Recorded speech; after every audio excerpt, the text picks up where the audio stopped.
Kalusot na rin sa Kongreso at Senado ang anti-bullying bill. Sa panukalang batas, oobligahin na lahat ng elementary at high school na gumawa ng hakbang laban sa anumang uri ng pambubuli.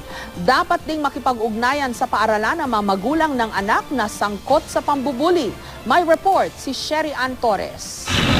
Ang isa sa mga mag-aaral na ito na itatago natin sa pangalang Sachi, nakaranas daw ng matinding bullying nung first year high school pa lang.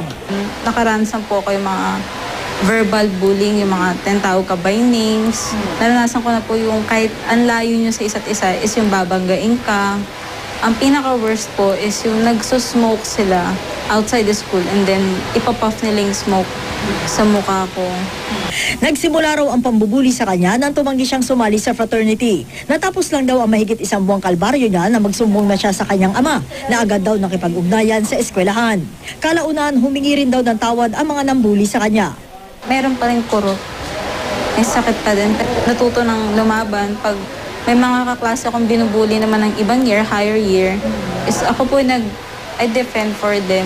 Dito sa Lagro High School, isa sa may pinakamataas na student population dito sa Metro Manila, isa raw sa kinakaharap nila na pinakamabigat na problema ay yung agresibong recruitment ng mga fraternity sa mga estudyante na pumapasok dito, lalo na yung mga first year high school. Kaya ang ginawa ng pamunuan ng eskwelahan na ito, nagbuo sila ng discipline committee para i-address ang problemang ito. Ngayong school year, muling nagpulong ang mga guro, magulang, barangay officials at estudyante para pag-usapan ang isyu ng bullying. Lalo pat pasado na sa Kamara at Senado ang anti-bullying bill. Slapping, kicking, mga ganun. Tapos meron talagang sinasabi nila rumble. Before po kasi talaga ang mga cases namin dito, meron din ganyan pero ang pinakamarami yung mga habitual tardiness, absenteeism, hindi po siya. Lately na lang po talaga yan, yung bullying na yan.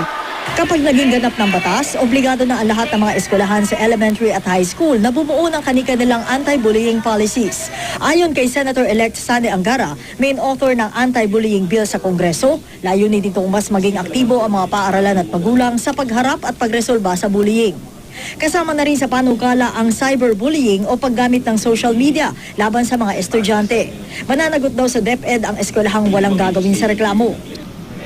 Lahat po ng paaralan, maging elementaryo o high school, ay kailangan mag-anti-bullying policies. Kapag hindi gumawa ng anti-bullying policies yung mga paaralan within 6 months sa pagkapasa ng batas, ay maaaring patawan po sila ng mga parusang administratibo. Obligado na rin daw makipagtulungan sa paaralan ang mga magulang kapag sangkot ang anak nila sa bullying. Pero isa sa mga magulang na nakausap namin, may hiling din. So, paano yung teacher naman na nagkaroon ng bullying doon sa estudyante? Paano yung feedback mechanism? Ito ba dadaan dito o anong process? Sherry Ann Torres, GMA News.